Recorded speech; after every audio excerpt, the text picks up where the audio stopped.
मखलूक जो है वो अलग अलग है और मखलूक में कुत्ता वो मखलूक है। कुत्ता जहां कुत्ता होता है वहां रहमत के फरिश्ते। अब लोग ये भी कह रहे हैं कि रोजी में बरकत नहीं, करोड़पति अरबपति खरबपति है रोजी। जब कुत्तों को बिस्तर में लेकर सोओगे तो उठने के बाद जूते मुंह जो है वो कुत्तों को पेशाब कराने निकलते हो। कभी माँ बाप का कंधा पकड़ कर भी उनको बैतुल खला तक ले गए हो? तो ये क्यों हो रहा है पता है? कुत्ते बिल्ली को जो पेशाब कराने निकलते हो, कुत्ते बिल्ली को जो हाथों से खिला रहे हो, कुदरत ने मुसल्लत कर दिया माँ बाप से प्यार नहीं करेगा ना तो मैं कुत्ते की खिदमत कर। अब अल्लाह की मखलूक में इंसान भी है, फरिश्ते भी हैं, है ना, लेकिन कुछ मखलूक ऐसी है जिसे जानवर कहते हैं। जानवरों से कौन प्यार करता है? ये आजकल का फैशन है जो आप कुत्तों से प्यार करने लग गए हैं। लेकिन कुत्तों से प्यार भी आप अल्लाह की वजह से या मखलूक के खुदा होने की वजह से नहीं करते। ये फिल्मों का फैशन चला है, सीरियलों का फैशन चला है तो तुम कर रहे हो। वरना अगर कुत्तों से प्यार भी अल्लाह के लिए होता ना तो ये फलसफा मेरे समझ में नहीं आया कि माँ बाप को घर से बाहर निकाल दिया और कुत्तों को बिस्तरों में लेके सोए हो। माँ बाप के लिए कभी बिस्किट खरीद के नहीं लाया, बिल्लियों के लिए बिस्किट खरीद के जरूर लाए थे। ये कौन सी मोहब्बत? ये तो नफसानियत है, ये तो नफसानियत है। वरना जिनके माँ बाप का चेहरा देखने से मकबूल हज का सवाब मिलता हो, उन माँ बाप को घर से निकालने का क्या मतलब है? कौन सी मोहब्बत है? तो ये मोहब्बत नहीं, नफसानियत है। बहरहाल तो मखलूक जो है वो अलग अलग है और मखलूक में कुत्ता वो मखलूक है। कुत्ता जहां कुत्ता होता है वहां रहमत के फरिश्ते नहीं आते। अब लोग ये भी कह रहे हैं कि रोजी में बरकत नहीं, करोड़पति अरबपति खरबपति है रोजी। जब कुत्तों को बिस्तर में लेकर सोओगे क्या होगा?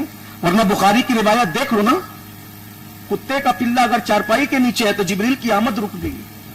बुखारी शरीफ की रिवायत है। आप गौर तो फरमाए ना जरा, इस पे मैं कोई तफसीरा नहीं करता, लेकिन आप गौर फरमाए। और वहां उसकी आमद जो है खुद से है, आपने छुप गया है, पड़ गया है। और यहां कुत्तों को नहलाया जा रहा है। कभी माँ बाप के मुंह भी धुलाए, उनकी आंखें भी साफ की, कुत्तों को नहला रहे हो। नींद से उठने के बाद जूते मुंह जो है वो कुत्तों को पेशाब कराने निकलते हो। कभी माँ बाप का कंधा पकड़कर भी उनको बैतुल खला तक ले गए हो? तो ये क्यों हो रहा है पता है? कुत्ते बिल्ली को जो पेशाब कराने निकलते हो, कुत्ते बिल्ली को जो हाथों से खिला रहे हो, ये कुदरत का इंतकाम है। अल्लाह के अजाबों में से कजाबे समझ नहीं पा रहे हो। कुदरत ने मुसल्लत कर दिया, माँ बाप से प्यार नहीं करेगा ना तो ले कुत्ते की खिदमत कर, ले बिल्लियों की खिदमत कर। क्या समझ रहे हो? अल्लाह के बंदो, होश के नाखुन लो, मुसलमान हो, अपने इस्लाम का ख्याल करो। बहरहाल चलिए, अगर आप कुत्ते से इस एतबार से मोहब्बत करते हैं कि वो अल्लाह की मखलूक है तो वो जो जहां रहने की चीजें वहीं रहता है, उसको बिस्तर में लेके नहीं सोते। तो बहरहाल अब कुत्ते से कौन प्यार करता है? मैं आज से तकरीबन 600 साल पहले की बात कर रहा हूं। सरकार बंदा नवाज का दौर 8वीं सदी हिजरी का दौर है। ठीक, जब 8वीं सदी हिजरी आ गई थी, हुजूर की हिजरत को 8वीं सदी शुरू हो गई थी, उस जमाने में सरकार बंदा नवाज गेसुदराज का जमाना है। अब गरीब बंदा नवाज मखलूक से प्यार करना अपने मुरीदों को कैसे सिखा रहे हैं और मखलूक से मोहब्बत करने का अंदाज कैसे बता रहे हैं। अब बताएं, जो लोग कुत्तों से इस तरीके से रहम का बर्ताव सिखाएं, वो इंसानों से कैसे प्यार का बर्ताव सिखाते होंगे। सरकार बंदा नवाज गैसुदराज अपने मलफूजात में फरमाते हैं, जिसको मैं अपने अल्फाज के जामे में कुछ तसर्रुफ के साथ शर्ह बस्त की कायनात के अंदर आपके दिलों के मेज पर रखना चाहता हूं। थोड़ी देर के साथ गौर से सुनिए। सरकार बंदा नवाज अपने मलफूजात में फरमाते हैं कि बनी इसराइल में एक औरत थी जो रक्कासा थी, जिस्म बेचती थी, जिस्म फरोश औरत थी, जिस्म बेचने वाली औरत थी। उस औरत की बदकारी, उसकी बदी बड़ी मशहूर थी, बहुत शोहरत पा चुकी थी। नेक लोग उसकी गली में जाना भी पसंद नहीं करते थे, अच्छे लोग उसकी चौखट पे जाना भी पसंद नहीं करते थे। और उस बस्ती के अंदर एक अल्लाह का नेक बंदा वली रहता था। वो रातों दिन अपनी खानकाह में मसरूफ इबादत था। इबादत इबादत इबादत। वो किसी से मिलता भी नहीं था, किसी से बात भी नहीं करता था, उसका एक अपना अंदाज था।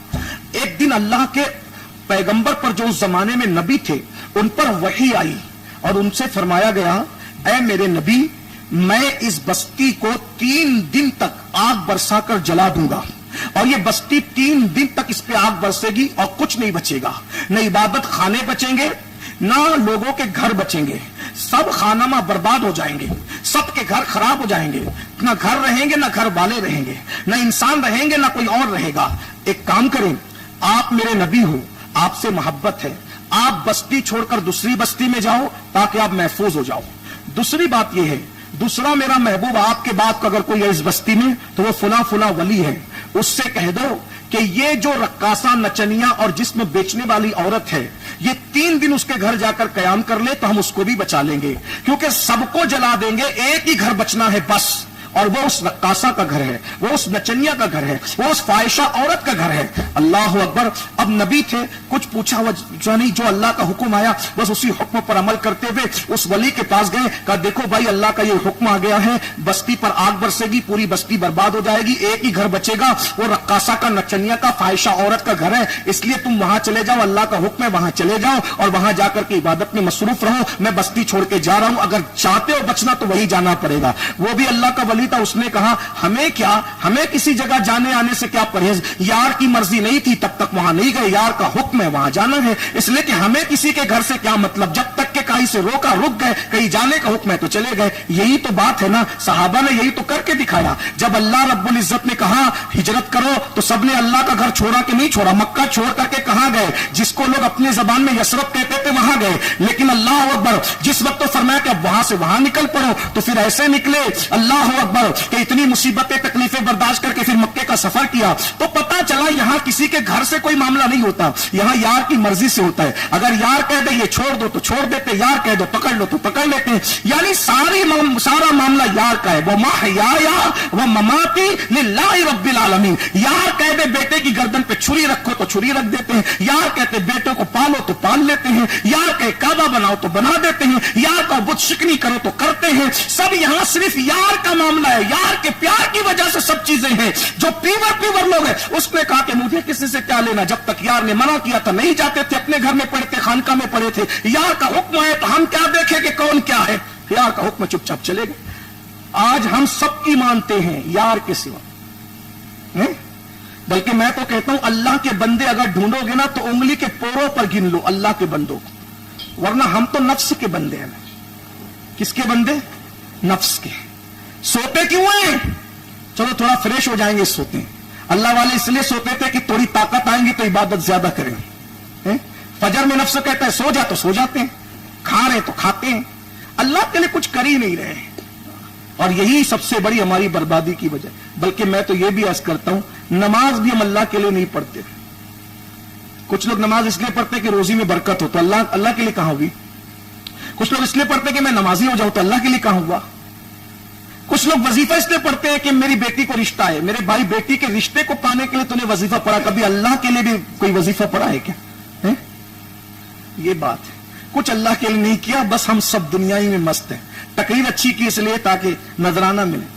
जिनको नजराना नहीं लेना वो ये सोचते हैं, इल्लामा सबकी बात नहीं करता कि मैं नजराना नहीं लूंगा तो गुलबर्गा शीफ वाले कहेंगे कितने मुखलिस है हजरत कि ये नजराना नहीं लेते। तो ये भी तो लेना भी अल्लाह के लिए नहीं हुआ, ना लेना भी अल्लाह के लिए नहीं हुआ। अरे चलो जो नहीं लेते अगर वो सोचेगा मैं तकरीर करूंगा ना तो लोग कहेंगे क्या अच्छी तकरीर की, तो ये भी अल्लाह के लिए कहां हुई। 2 घंटा मुंह सुखाया भाई एक जुमले के लिए, कितनी अच्छी तकरीर की। अरे ये 2 घंटा मुंह अल्लाह के लिए सुखाता तो कहां पहुंचता, सोच। अल्लाह के लिए किया क्या? कुछ इल्ला माशा। याद रखना ये शैतान का बड़ा चक्कर है कि उसने हमें अल्लाह वाला बनने नहीं दिया। हम नफ्स वाले हैं, नफ्स परस्त हैं, इसीलिए तो सब बर्बादी बर्बाद है। अगर ये उम्मत इस वक्त तसव्वुफ की तरफ आए ना तो तसव्वुफ दीन का गूदा है, मग्ज है, मग्ज। ये सूफिया, इनकी जिंदगी पढ़ो तो पता चले, इनकी जिंदगियां देखो तो पता चले। जब से तसव्वुफ से हम दूर हुए हैं, दानिशगाहों से भी वो फायदा नहीं हो रहा है, दर्सगाहों से वो फायदा नहीं हो रहा है, मस्जिदों से वो फायदा नहीं। इकबाल ने कहा था वो सजदा जिससे रूए जमीन कांप जाती थी उसी को आज तरसते हैं मिंबरो मेहराब।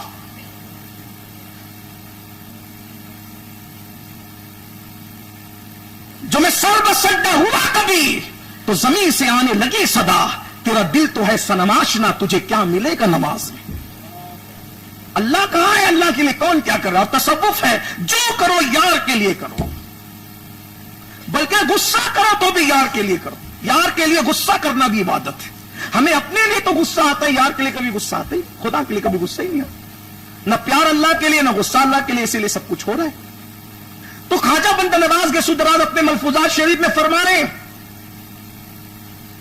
कि वो अल्लाह का वली जो वो बुजुर्ग था, उसने मुसल्ला कंधे पे डाला और उस औरत और उस रक्कासा और नचनिया के घर गया, दस्तक दी। उसने देखा अरे अल्लाह वाले आप का, भाई मुझे हुक्म है अल्लाह का कि मैं 3 दिन तेरे घर कयाम करूं। उसने कहा हजरत यहां तो एक आता है दूसरा जाता है, आप कहां रहेंगे। कहा एक कोना दे दो, तू जान तेरा काम जान, मुझे इतना ही हुक्म है। वो कोने में चला गया, पर्दा डाल लिया, उसके बाद कोई आया भी नहीं क्योंकि किसी ने आना भी नहीं था। अल्लाह के नबी चले गए बस्ती छोड़कर, अल्लाह का वली चला गया रक्कासा के घर। आग बरसी, ऐसी बरसी कि सब जला दिया, जल थल सब जलाकर खत्म कर। 3 दिन के बाद जब आग ने तूफान मचाकर सबको खत्म करके खाकिस्तर करके जब पूरी बस्ती को वीराने में बदल दिया और जब आग ठंडी हो गई तो वो नबी तशरीफ लाए। उस अल्लाह के वली को कहा कि चलो भाई तुम भी बाहर आओ, अपनी तरफ जाओ। तो सब खत्म हो चुका था, कुछ नहीं था। अल्लाह के उस वली ने कहा ये सब क्या हो गया, सब खत्म, सब जल गए, बर्बाद हो गए, तबाह हो गए, कुछ नहीं बचा। अल्लाह से पूछो तो सही कि माजरा क्या है। उस नबी ने पूछा अल्लाह ये क्या माजरा है, सारी बस्ती तूने जला के खत्म कर दिया, इतनी नाराजगी क्यों है। तो अल्लाह की तरफ से वही आई, ऐ मेरे पैगंबर ये बस्ती हमने क्यों तबाह की, क्यों बर्बाद की, उसको सुन लो। अब बंदा नवाज के मलफूजात में अमन का पैगाम देखे, क्या बारीकी से अमन की तलकीन हो रही है। सरकार बंदा नवाज अपने मलफूज शरीफ में फरमाते हैं कि उस नबी पर वही आई, इस बस्ती को हमने क्यों जलाकर खत्म कर दिया। उसकी वजह यह है कि इस बस्ती में एक खारिश ज़दा कुत्ता आया था। वो कुत्ता जिसको खुजली की बीमारी थी, जब ये बस्ती में आया तो वो भूखा था। वो बस्ती के हर दरवाजे पे गया, किसी ने खाना नहीं दिया। खाना देना तो दूर की बात, डंडे निकाल कर उस खारिश ज़दा खुजली वाले कुत्ते को खूब मारा और बस्ती के लोगों ने मिल के मारा। कुछ लोगों ने तो मिल के मारा, कुछ मार रहे थे, लेकिन जलाया क्यों सबको? कुछ मार रहे थे, कुछ तमाशा देख रहे थे, चुप थे, बुराई पर चुप थे, मखलूक पे जुल्म हो रहा था। तो उस खारिश ज़दा कुत्ते को मारा, कुछ चुप रहे। और वो खारिश ज़दा कुत्ता जब मार खा के टांग वांग टूट गई तो वो अपने आप को घसीटते हुए आया और इस रक्कासा के दीवार के साए में बैठ गया। उस रक्कासा ने टूटे हुए पैर देखे, खारिश ज़दा कुत्ता देखा तो आई और आ करके उसने उसकी टांग पर मरहम रखा।